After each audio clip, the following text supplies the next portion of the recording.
assist me. And I also know some of the colleagues, such as Julius Malema. He has already offered to assist us in Parliament because we are new. We consider ourselves, the MK party, as the official opposition in the country because the opposition party, the Democratic Alliance, is now part of the government of national unity. So we consider ourselves as the official opposition in this country, and we are going to work very closely with other progressive parties in the opposition. I have in mind the EFF, I have in mind the ATM, and other progressive parties. We stand for the issue of land in this country, and we're not apologetic about it. We want each and every South African, black or white, to have access to land. Land in this country, we all know the history of land. We know how it was acquired. There is a historical context to it. We are not apologetic. We are also not apologetic in our call for the law to be Africanized. By that we mean we bring back the laws that used to govern the African people. And one of those laws is this: the land in Africa can never be the subject of private ownership. The land belongs to the nation. It belongs to the nation. It doesn't form part of private ownership. The other thing, we have come here to come and work. We have been elected. We will do our best to stay above petty politics. We're not here to be petty. We're here to work because we have been elected by the people of this country. We consider that to be our role. And we're going to engage in a very robust debate, but in a respectful manner. Right? But please make no mistake, we're not going to allow ourselves to be bullied by anyone. We know our rights, we are adults, we know why we're here. But we're going to be polite and courteous to colleagues, but firm on the issues that we stand for. Is that it? I think I've covered anything. Right. I think I've covered everything that I wanted to cover. Right. We will take one or two questions. Don't ask me what did I have for breakfast in the morning. Sure. Good day, Aisha Ismail from ENCA. I'd like to know whether you are still going to pursue legal avenues in order, because you are not accepting the outcome of the 2024 election. Are you still pursuing the legal avenues? Thank you very much. That's a good question. The fact that we're participating in the National Assembly should not be construed as an indication that we have now abandoned the legal elections. We are convinced that these elections were rigged. That is our case, and the case has been taken to appropriate forums. Thank you. Any other question? Lindsay Denklinger, Eyewitness News. On the matter of legal challenges, you yourself had a personal legal challenge against your impeachment by the former parliament. Does that still continue? And did you ever think that you would find yourself as an MP after being a judge president? Well, I fail to see the relevance of the question, but I will deal with it. I'm here now in Parliament to serve the people of this country. The decision to impeach me was a political decision. There was no law in it. So I'm here as a politician to join other politicians head on. Thank you.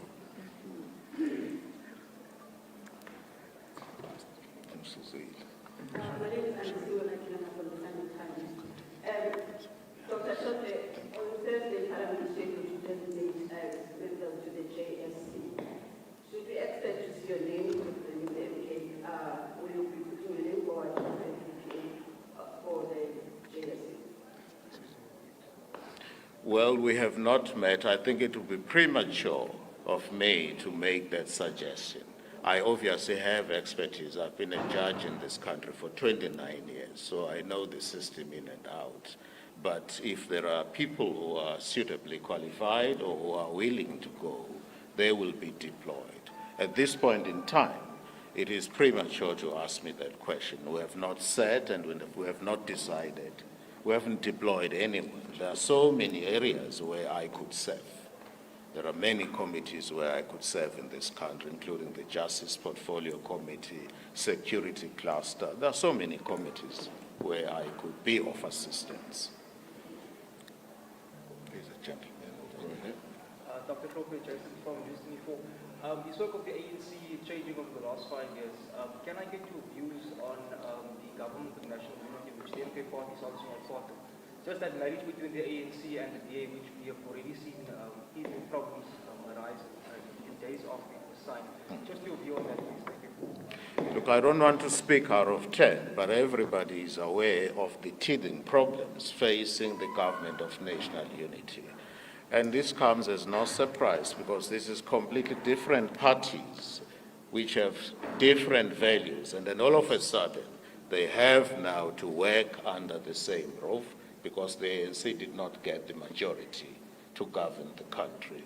And like all coalition parties, there are going to be problems because the parties are not for example, the DA has its own policies which are fundamentally opposed to those of the ANC. Now, I don't know how they are going to work. They know better than I. We are not part of the government of national unity. I consider my role to be that of working with other progressive parties, such as the EFF, as I have said, such as the ATM, and any other progressive parties which have a common goal that we share, a common vision with.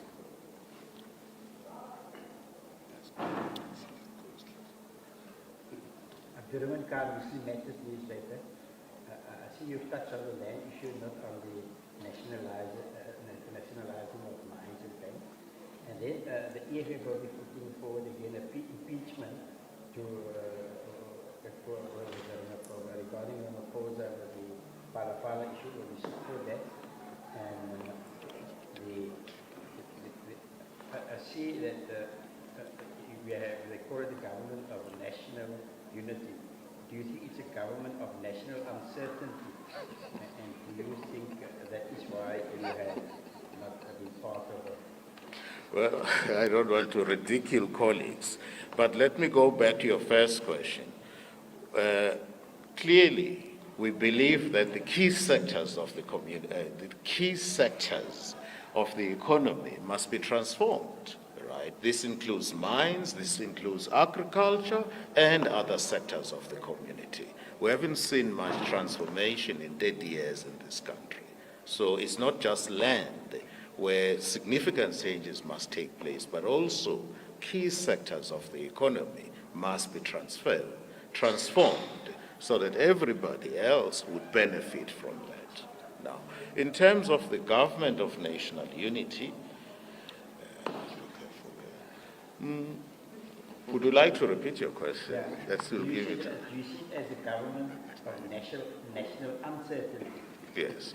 Well, there's going to be uncertainty. I think in fairness to them, we are bound to have teething problems, right? But clearly there is going to be uncertainty more than unity, it seems to me. There is going to be more uncertainty than unity, it seems to me, with certain parties demanding cabinet positions, and we are out of it. We are not here for positions. We are not here for power.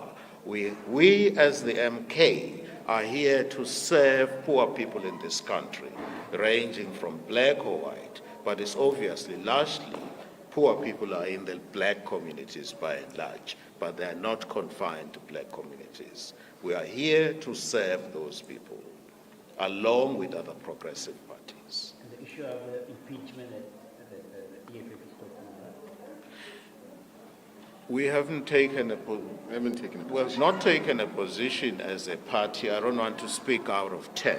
I want to be very careful and not speak out of 10, right?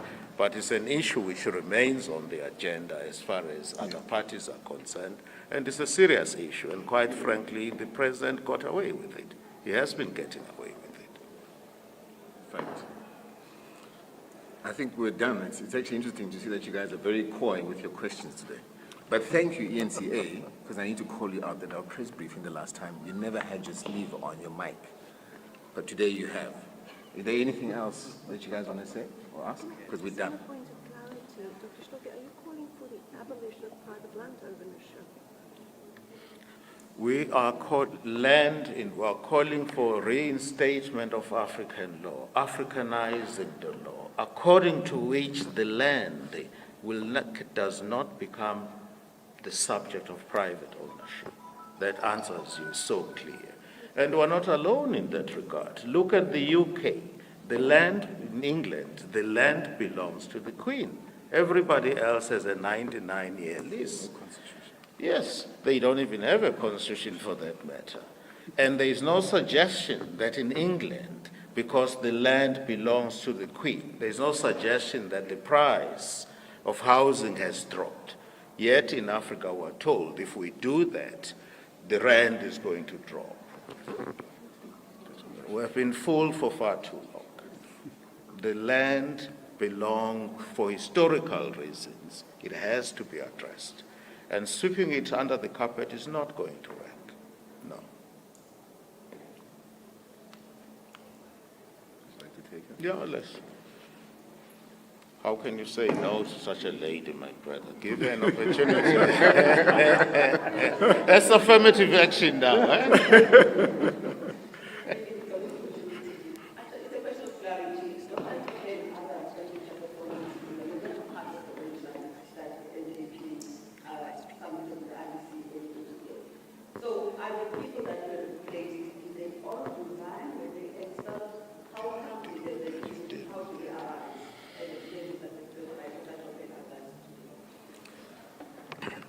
Well, as you recall, there are members that were expelled, including one that has been running through all the courts.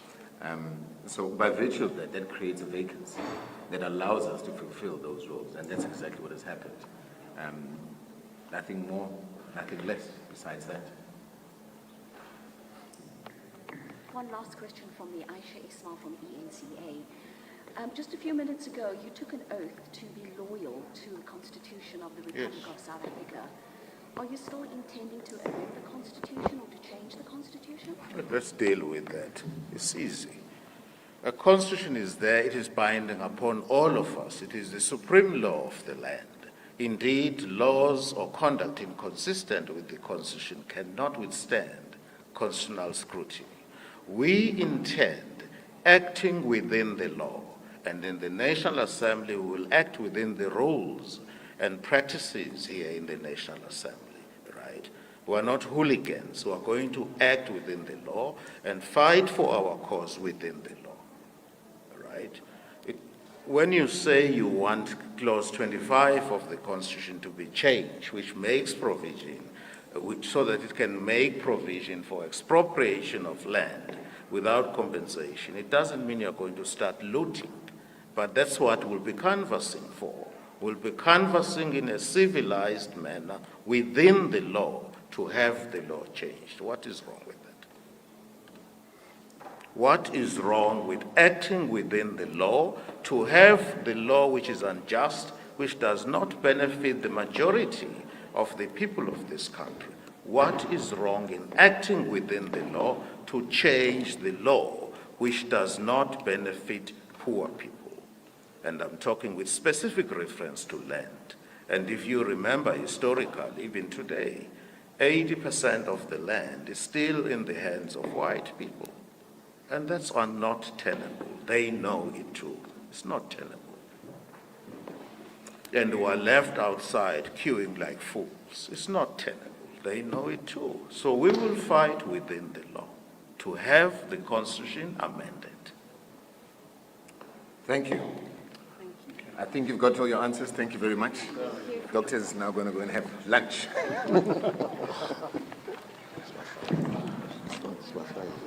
Exactly.